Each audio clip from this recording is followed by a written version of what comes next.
चलिए यूपी चुनाव की बात करते हैं। आज गृह मंत्री अमित शाह यूपी में ताबड़तोड़ चुनाव प्रचार करेंगे। अमित शाह यूपी में प्रचार करेंगे। मथुरा और गौतम बुद्ध नगर में उनका कार्यक्रम है। सुबह 11:30 बजे बांके बिहारी मंदिर में जाकर वो दर्शन करेंगे और 12:45 बजे मथुरा में प्रभावी मतदाताओं से संवाद का कार्यक्रम है। 3:15 बजे फिर दादरी में वो पहुंच जाएंगे और वहां पर डोर टू डोर उनका कैंपेन होगा और 4:15 पर ग्रेटर नोएडा में प्रभावी मतदाताओं से संवाद का उनका कार्यक्रम है। मिशन यूपी पर अमित शाह लगे हुए हैं और चुनाव की तिथियों के ऐलान के बाद पहले वो कैराना गए थे और अब वो मथुरा दौरे पर रहेंगे। मथुरा में बांके बिहारी के दर्शन करने के बाद से अपना चुनाव कैंपेन की शुरुआत करेंगे और इस कड़ी में बीजेपी के चुनावी अभियान को धार देने के लिए गृह मंत्री अमित शाह ब्रज क्षेत्र में चुनाव अभियान को और धार देंगे, गति देंगे। अमित शाह करीब 11 बजे वृंदावन पहुंच जाएंगे। इसके बाद बांके बिहारी मंदिर में दर्शन करेंगे। मंदिर के आसपास में बीजेपी के उम्मीदवार के पक्ष में वोट भी मांगेंगे। वृंदावन में बांके बिहारी के दर्शन करने के बाद अमित शाह मथुरा के लिए रवाना हो जाएंगे।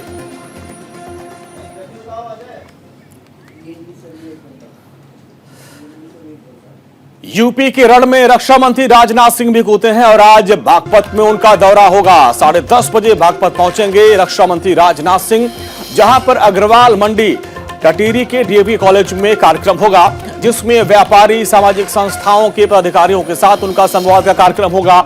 इसके बाद स्वतंत्रता सेनानी परिवार के घर जाएंगे और वहां पर भी चाय पीने का उनका कार्यक्रम, उनके साथ बातचीत होगी।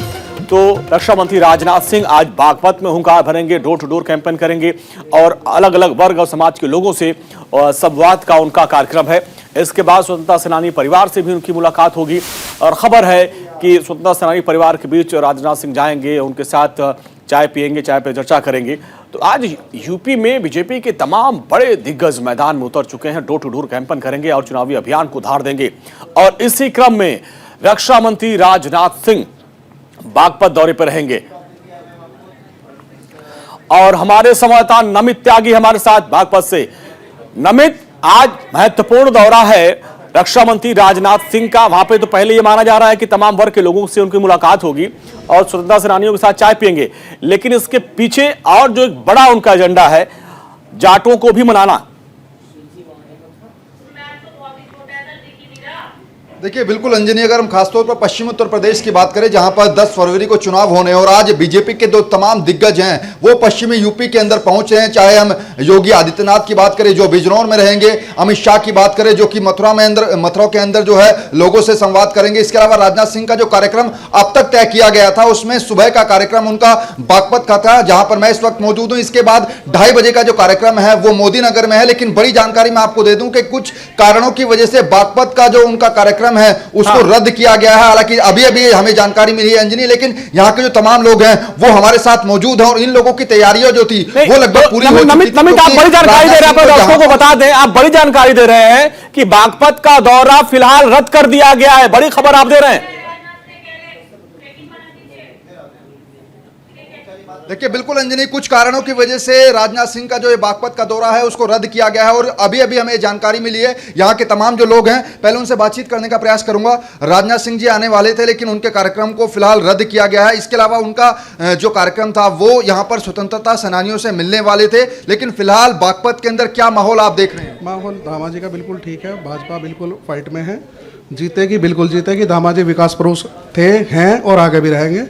बिल्कुल जनता यहाँ की सपोर्ट में है, हम बिल्कुल दिल से हैं, सपोर्ट में हैं, अपना प्रयास पूरा कर रहे हैं और दामाजी की अपनी फेस वैल्यू पूरी बहुत अच्छी है। विकास पुरुष हैं, रहेंगे और आगे भी करते रहेंगे। लेकिन बागपत को खास तौर पर बात करें तो जाट लैंड कहा जाता है, जाटों का एक बहुत बड़ा समुदाय जो यहाँ पर है। ऐसे में जो आरएलडी के उम्मीदवार हैं अहमद हामिद, उनकी क्या कुछ लहर दिख रही है? क्योंकि वो लगातार कह रहे हैं कि किसान आंदोलन से जो बीजेपी से किसान नाराज है। देखिए, लहर जाट की बिल्कुल नहीं है, जो अमीर रीजन की बिल्कुल लहर नहीं है। और जो इलेक्शन हो रहा है ये इस बार का इलेक्शन, ये विकास के नाम पे हो रहा है। भाजपा की जो छवि है स्वच्छ छवि है, ईमानदार छवि है। और जो हमारे वर्तमान विधायक हैं श्री योगेश धामा जी, चलिए इनका नमित काम नमित बहुत आपके अच्छा पास रहा है। आएंगे, चर्चा जारी करेंगे, लेकिन एक बार फिर से अपने दर्शकों को बता दें कि रक्षा मंत्री राजनाथ सिंह का बागपत दौरा रद्द हो गया है। हमारे संवाददाता नमित हमको एक्सक्लूसिव जानकारी दे रहे हैं कि उनका दौरा रद्द कर दिया गया है। नमित, आखिर कुछ जानकारी मिल पाई कि आखिर क्या वजह थी उनका दौरा रद्द किया गया है? देखिए, जो अभी तक शुरुआती जानकारी मिल पा रही है, उनके हेलीकॉप्टर को यहां पर कुछ उतरने की यानी कि सुरक्षा कारणों की वजह से, जो अभी तक जो मुझे जानकारी मिल रही है, हालांकि पुख्ता तौर पर फिलहाल कोई बोलने के लिए तैयार नहीं, लेकिन जो शुरुआती जानकारी मिली है, सुरक्षा कारणों की वजह से उनका ये दौरा जो है वो रद्द किया गया है। हालांकि ये जो कार्यक्रम था वो आज सुबह 10:30 बजे राजनाथ सिंह को बागपत के टटीरी के डीएवी कॉलेज में पहुंचना था और वहां पर जो आसपास के स्वतंत्रता सेनानी के परिवारजन थे उनसे मुलाकात करनी थी और फिर उनका डोर टू डोर एक कैंपेन भी था। और उसके बाद का जो कार्यक्रम 2:10 पर मोदी नगर का लगा हुआ है वो कार्यक्रम था, लेकिन फिलहाल यहां का जो कार्यक्रम था उसको रद्द किया गया है। हालांकि जो मोदी नगर का कार्यक्रम है वो फिलहाल रहेगा उनका कार्यक्रम, लेकिन वो देखिए कुछ और तमाम लोग भी हैं, आपसे भी जानना चाहूंगा, बागपत के अंदर आज राजनाथ सिंह जी आने वाले थे, फिलहाल वो कार्यक्रम कैंसिल हो गया है, किस तरीके से देखते हैं? क्योंकि अगर हम बागपत की खासतौर पर बात करें तो यहां पर ऐसा माना जा रहा है कि किसान आंदोलन की वजह से जो है जो जाट समुदाय है वो बीजेपी से नाखुश है। देखिए, बीजेपी से कोई नाखुश नहीं है, बहुत अच्छा रेस्पॉन्स मिल रहा है। जो कुछ नाराजगी थी, जैसे ही वो तीनों कानून वापस हुए, लोग फिर उसी विचारधारा में लौट आए हैं और निश्चित रूप से बीजेपी का वो साथ देने वाले हैं, उससे कोई फर्क पड़ने वाला नहीं है। आरएलडी तो कह रहे हैं कि लगातार जो किसान है वो नाराज है, चाहे हम गन्ने की बकाये की बात करें या फिर किसानों से जुड़े तमाम मुद्दे रहे। अब से पहले जो जितना अच्छा गन्ने का भुगतान अब किया जा रहा है, इससे पहले कभी नहीं हुआ, किसी सरकार ने नहीं किया। बहुत अच्छा गन्ने का भुगतान हो रहा है, कोई बकाया नहीं है। ये तो विपक्ष है, थोड़ी बहुत कुछ बात बनाता ही है, मुद्दे उठाते हैं, लेकिन ऐसा कुछ भी नहीं है। बागपत में बहुत अच्छा रेस्पॉन्स मिल रहा है, विधायक जी बड़े भारी मतों से जीतने वाले। आप बताइए आखिर क्या लहर देख रहे हैं? क्योंकि इस बार जो कांटे की टक्कर है वो, क्योंकि समाजवादी पार्टी और आरएलडी का गठबंधन हो गया, और बागपत सीट की बात करें तो यहां पर जाट समुदाय के अलावा जो मुस्लिम समुदाय है वो भी काफी इफेक्ट डालता है। तो आपको लगता है कि ये जो गठबंधन है वो कहीं ना कहीं बीजेपी के लिए नुकसान हो सकता है? बीजेपी के लिए कोई नुकसान नहीं है। पहली बात तो गठबंधन हमारी टक्कर पे है ही नहीं। विकास जो पुरुष हमारे बड़े भाई योगेश धामा जी है, उनकी टक्कर पे है ही नहीं। इनकी पर्सनल अपनी इतनी वोट है कि मुस्लिम समाज जो है हमारा, इनका उतना ही सम्मान करता है जितना सम्मान हम करते हैं। जो हम जाट हैं, गुजर हैं, वो कोई नहीं देखता कि भाई किस लैंड इससे हैं, ये इनकी पर्सनल अपनी वोट है। फिर ऊपर से होगी भाजपा, मुस्लिमों का लेके इस भाजपा सरकार ने अच्छा नहीं किया। जो इन्होंने इनके ऊपर जितना राशन इन्होंने दिया है, कौन सी सरकार ने दिया है? किसी सरकार ने नहीं दिया। इनका जो 3 तलाक बैन करा उससे कितने खुश हैं? किसकी बहू बेटी ऐसी होती थी कि आदमी की मजदूरी कर रहा है, वो अपने पाल रहा है, पड़ोस रहा है, उसके बाद गुस्से में आदमी बोल देता तलाक तलाक तलाक, उसके बाद कितना बुरा हाल होता था। तो ऐसा नहीं है। मैं कल खुद भी गया हूँ और भाई हर भी जा रहे हैं, सभी जा रहे हैं, सब में बताया मोमडन से बहुत अच्छी रिस्पॉन्स है, बहुत अच्छा उनका वो है। ऐसा कुछ नहीं है। हम तो ये मानते हैं कि इनकी टक्कर पर कोई है ही नहीं।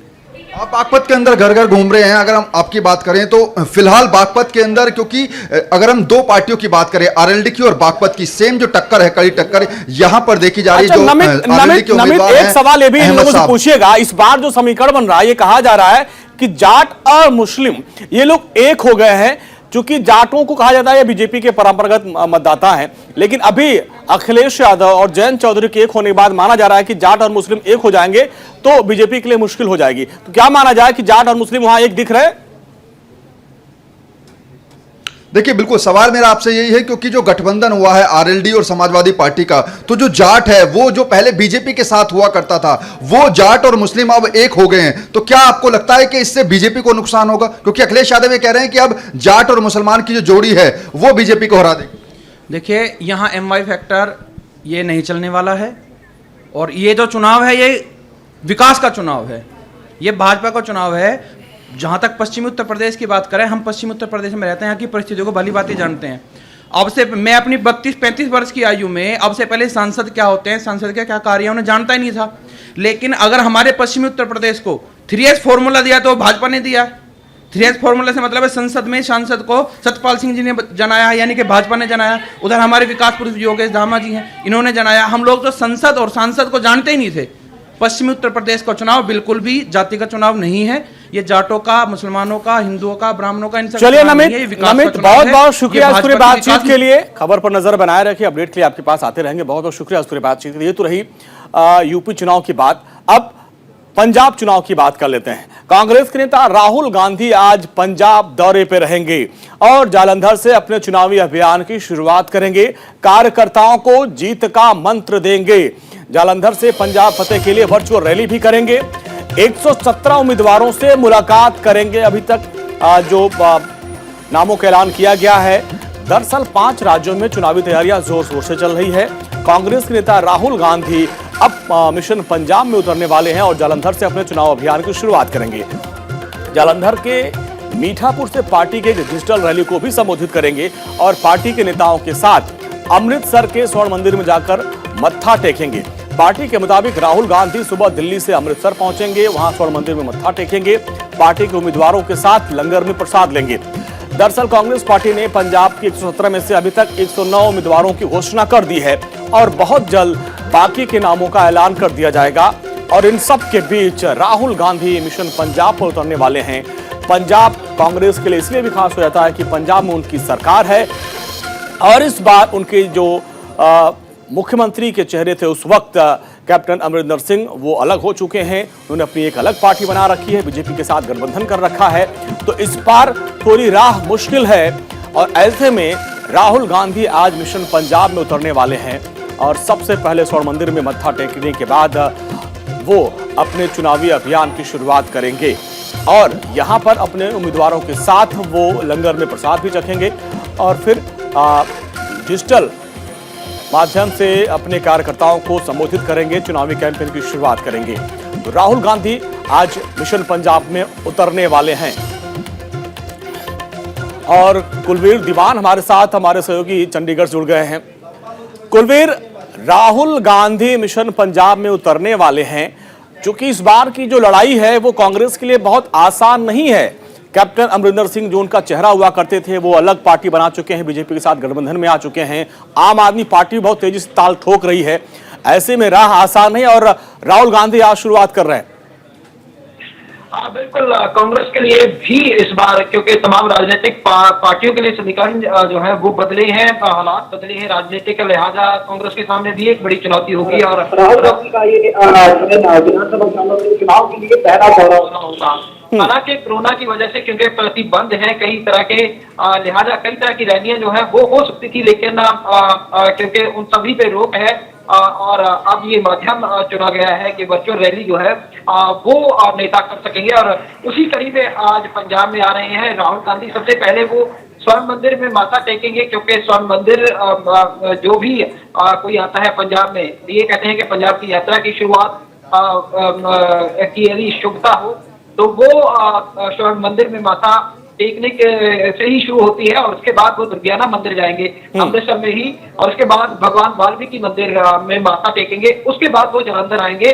जालंधर में वो प्रेस कॉन्फ्रेंस भी कर सकते हैं और साथ ही एक वर्चुअल रैली जो है वो आयोजित की जाएगी और इस रैली में खासतौर पर जितने भी कैंडिडेट्स हैं उनको ये कहा गया है कि वो अपने अपने जो विधानसभा हल्के हैं वहां पर एलईडी लगाकर लोगों को ये जो रैली होगी वर्चुअल रैली उसमें पार्टिसिपेट करवाएं। यानी जितनी संख्या तय की गई है, जितनी संख्या अलाउड है, उतनी संख्या में जो उम्मीदवार होंगे एलईडी के जरिए इस वर्चुअल रैली में लोगों को जोड़ने की कोशिश करेंगे।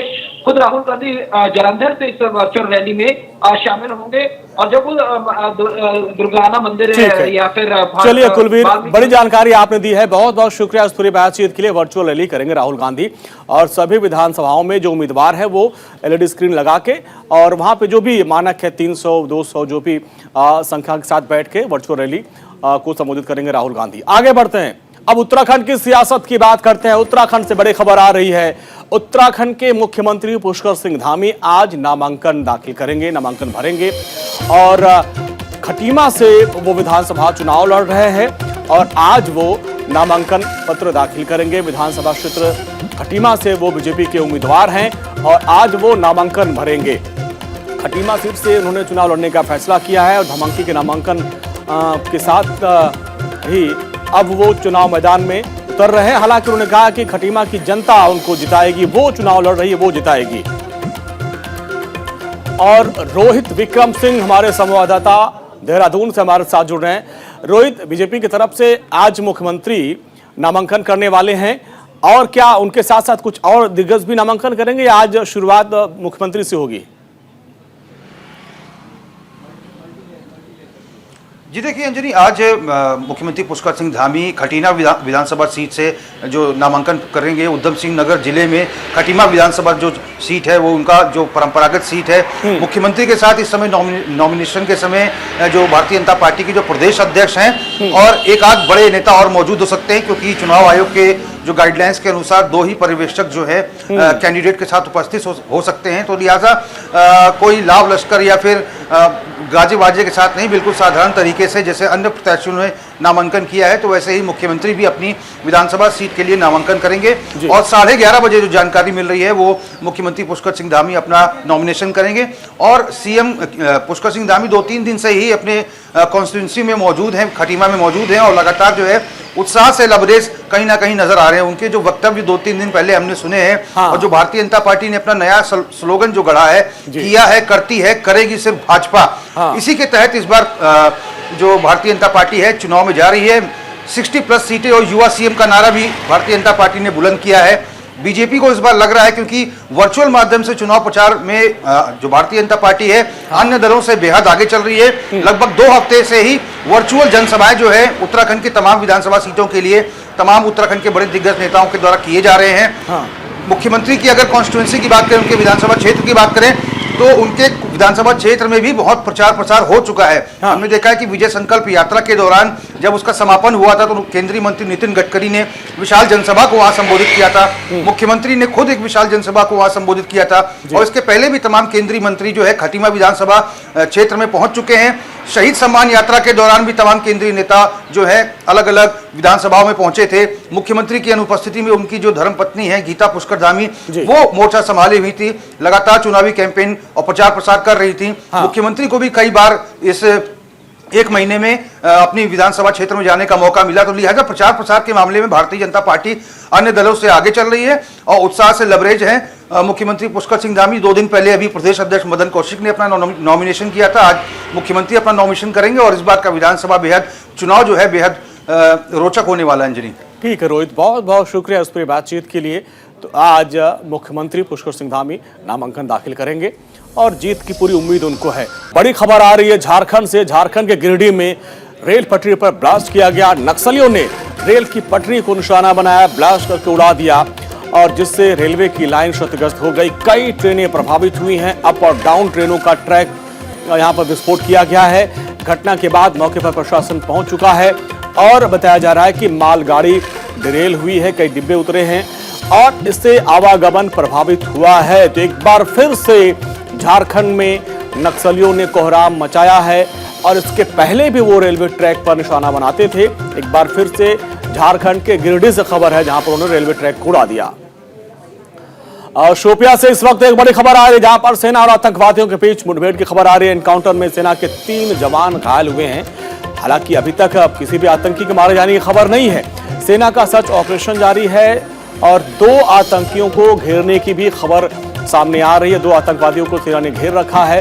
हालांकि इस एनकाउंटर में अभी तक जो जानकारी मिल रही है 3 हमारे जवान घायल हुए हैं। शोपिया में यह एनकाउंटर चल रहा है और इसमें 3 जवान हमारे घायल हुए हैं और अभी तक किसी आतंकवादी के मारे जाने की खबर नहीं आई है। लेकिन खबर यह है कि 2 आतंकवादियों को सेना ने घेर रखा है।